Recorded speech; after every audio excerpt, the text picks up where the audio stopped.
दोस्तों, ब्रिटेन की दौलत का सच उसके गुलाम बनाने वाले इतिहास से जुड़ा है, खासकर भारत से उसकी लूट से। हालांकि अनुमान अलग अलग रहे हैं, लेकिन ऑक्सफैम की एक नई रिपोर्ट ने ब्रिटिश राज के दौरान भारत से निकाले गए पैसों के चौंका देने वाले आंकड़े का खुलासा किया है। रिपोर्ट में दावा किया गया है कि ब्रिटेन ने सदियों से भारत से 45 ट्रिलियन डॉलर की भारी रकम निकाली। यह आंकड़ा भारत के संसाधनों की भारी लूट को दर्शाता है, जिसने भारत की आर्थिक क्षमता को कमजोर कर दिया और उसके विकास की राह पर स्थायी दाग छोड़ दिए। ऑक्सफैम रिपोर्ट को एक विश्वसनीय अंतर्राष्ट्रीय चैरिटी संगठन के रूप में अपनी प्रतिष्ठा के कारण महत्वपूर्ण माना जाता है। यह रिपोर्ट वैश्विक असमानताओं और ऐतिहासिक अन्यायों पर गहन प्रकाश डालती है, जो अक्सर अनदेखी रह जाती है। ऑक्सफैम की यह पहल न केवल जागरूकता बढ़ाने का काम करती है, बल्कि समाज में वास्तविक परिवर्तन लाने का भी प्रयास करती है। ऑक्सफैम एक ब्रिटिश एनजीओ का गरीबी उन्मूलन और सामाजिक न्याय के मुद्दों पर काम करने का एक लंबा इतिहास रहा है। इसके अभियानों ने दुनिया भर में लाखों लोगों की जिंदगी में सुधार लाया है। यह संगठन न केवल आर्थिक असमानताओं को उजागर करता है, बल्कि उनके समाधान के लिए भी ठोस कदम उठाता है। इसके निष्कर्ष इस बात को चुनौती देते हैं कि केवल कुछ मुट्ठी भर लोगों को ही उपनिवेशवाद से फायदा हुआ। रिपोर्ट में यह भी बताया गया है कि कैसे उपनिवेशवाद ने व्यापक आर्थिक असमानताओं को जन्म दिया, जो आज भी समाज में देखी जा सकती है।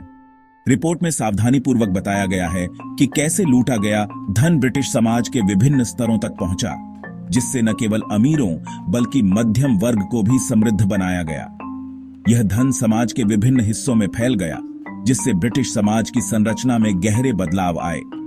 यह रहस्योद्घाटन इस मिथक को दूर करता है कि औपनिवेशिक शोषण एक ऐसा अपराध था जिसका कोई शिकार नहीं था, या इसका प्रभाव बीते युग तक ही सीमित था। इसके विपरीत यह रिपोर्ट दिखाती है कि औपनिवेशिक शोषण के प्रभाव आज भी महसूस किए जा सकते हैं, और यह कि इस ऐतिहासिक अन्याय को समझना और स्वीकार करना आवश्यक है, ताकि हम एक अधिक न्यायपूर्ण और समान समाज की ओर बढ़ सकें।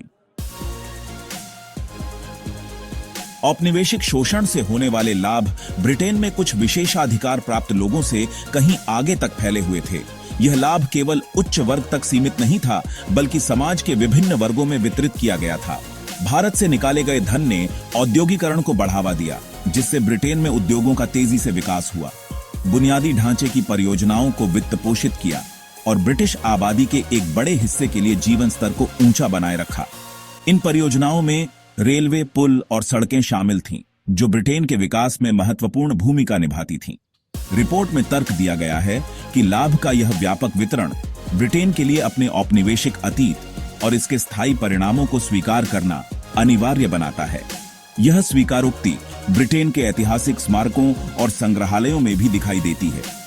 यह इस धारणा को चुनौती देता है कि ब्रिटिश समाज का केवल एक छोटा सा वर्ग ही उपनिवेशवाद के अन्याय के लिए जिम्मेदार है।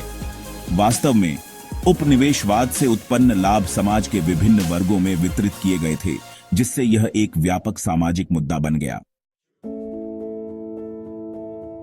माफी और सुलह का सवाल एक विवादास्पद मुद्दा बना हुआ है, जबकि कुछ, जैसे कोल्डप्ले के क्रिस मार्टिन, का मानना है कि भारत अपने औपनिवेशिक अतीत से आगे बियारियाज गया है।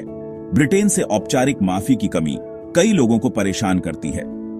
जलियांवाला बाग हत्याकांड एक भयावह घटना, जहां ब्रिटिश सैनिकों ने निहत्थे नागरिकों पर गोलियां चलाईं, औपनिवेशिक शासन की क्रूरता की एक कड़ी याद दिलाता है। अनगिनत अन्य अत्याचारों के साथ इसने भारतीय मानस में गहरे घाव छोड़े हैं। जर्मनी द्वारा प्रलय के लिए प्रायश्चित करने के प्रयास ब्रिटेन के लिए अनुकरण करने के लिए एक सम्मोहक मॉडल प्रस्तुत करते हैं। जर्मनी ने अपने अतीत के काले अध्याय को स्वीकार किया है और इसके लिए सार्वजनिक रूप से माफी मांगी है।